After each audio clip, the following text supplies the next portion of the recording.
Hello and welcome to the second lecture of week 5 of the Open University's MOOC on genocide. Today we continue our discussion on the events in Latin America during the 16th century, during which modern research estimated 40 to 50 million Native Americans were murdered or died of epidemics. This huge number requires some explanation, and together we will try to understand the leading causes for the death of such vast numbers in South America.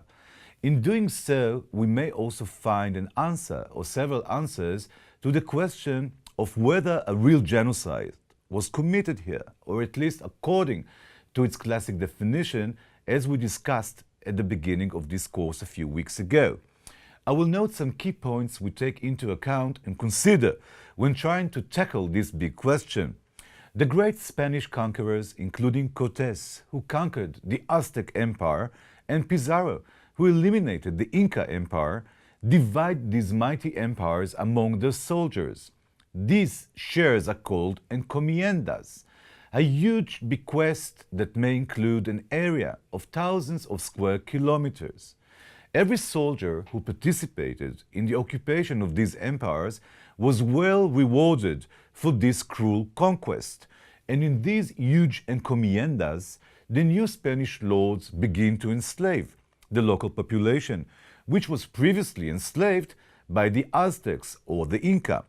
But contrary to the situation in the past in the original Native American kingdoms, which maintained irrigation systems, for example, and had organized architectural and drainage systems in cities and developed agricultural systems, the Spanish conquerors, though aware of the importance of these things, act as if it doesn't really interest them.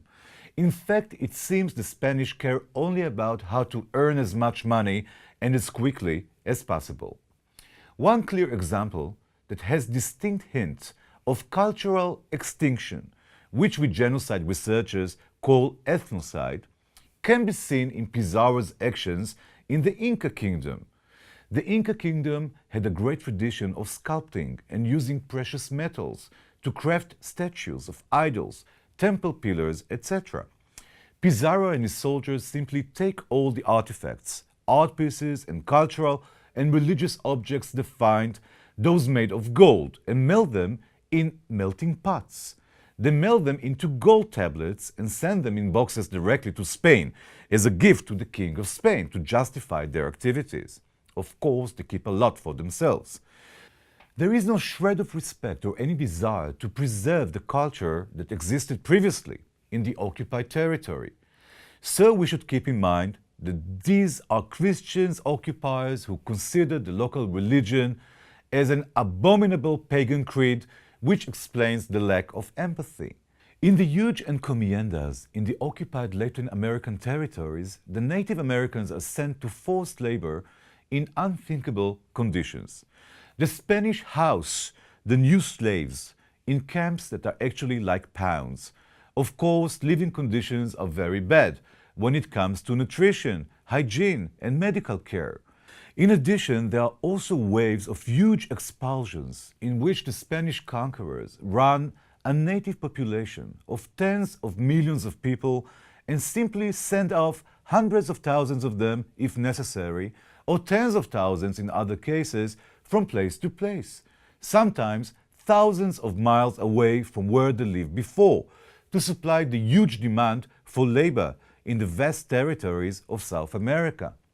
Of course, the local population separated not only from the native territories, but also from their places of worship that are sacred to them, cemeteries, temples, etc., finds itself in a state of emotional and psychological disconnect in the new places they are transferred to. Another important point regarding the situation in Latin America in the 16th century is, of course, the well-known story of lethal epidemics. The Spanish conquerors brought with them a variety of bacteria and viruses they themselves aren't immune to, such as smallpox. Some other diseases are considered childhood diseases in Western civilization, which kids get and become naturally immune to once recovered. Diseases like chickenpox or rubella or measles or even simple influenza. These diseases are found unusually lethal for the native Latin Americans. This simply because America was isolated from the rest of the world for thousands of years and was not exposed to any bacteria or viruses naturally transmitted between humans. This field of epidemiological research in general is fascinating and diverse in itself. We obviously can't elaborate on this story too much. I only mention that we do not have any estimate to determine exactly how many people died in South America by being infected with European diseases they were not immune to. We don't have this figure and probably never will. I will only point out the fact that eyewitness reports from that period, including from church missionaries who wandered between the encomiendas and converted the local population to Christianity, as well as the Spanish conquistadors themselves and even officials of the crown that come to South America during the 16th century, we repeatedly see how the Spaniards are unhappy that the Native Americans, excuse the expression, are croaking in droves as a result of illness. This doesn't make them happy. This fact contradicts the notion or claim that this was some kind of genocidal attempt to commit genocide through the spread of disease. The Spaniards didn't know what bacteria was at the time. No one in the world had any idea how diseases are transmitted at the time. So one can say that unknowingly at least in terms of premeditation, the Spanish infect the Native Americans with diseases imported from Europe and end up losing cheap labor when the natives die in droves. And as I just mentioned, this doesn't make them happy. So let's remember this essential point. Another issue worth discussing is the administrative cruelty applied by the Spanish against the new subjects. In stark contrast to the instructions of the Spanish crown over many decades in the 16th century, the Spanish conquerors who ran the South American conquest of this territory treat the local population in a way that contradicts the instructions from the royal palace in Madrid. They impose all sorts of taxes on the local population, the most notable one being the tributo tax or poll tax, which is brutally imposed regardless of the amount of money held by the local population. They have the natives sign employment contracts that sometimes not only bind them, but also their children and grandchildren for several generations ahead, essentially enslaving the local population although they are formally considered employees on the payroll. The Spaniards also suppressed the local Native American culture, making it impossible for them to maintain the previous rituals, converting them to Christianity by force, although the Catholic Church, as I mentioned earlier, prohibits this very clearly starting 1493. The bottom line, the events in South America in the 16th century are quite different from the instructions given by the Vatican and the kings of Spain.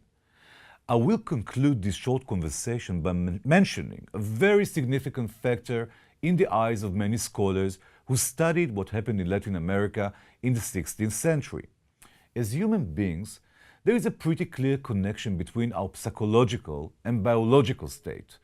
It is difficult to quantify this context and come up with a clear mathematical definition.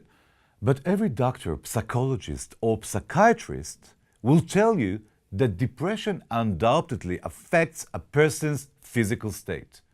So speaking of epidemics infecting the Native Americans, it is very probable that the psychological crisis inflicted on the native population throughout South America for decades would have affected their immunity to disease infection. People who feel that the entire world they knew from before had disappeared and collapsed almost overnight, never to return, are also physiologically prone to get sick more easily. Not to mention that such people will lose their desire to live to a great extent.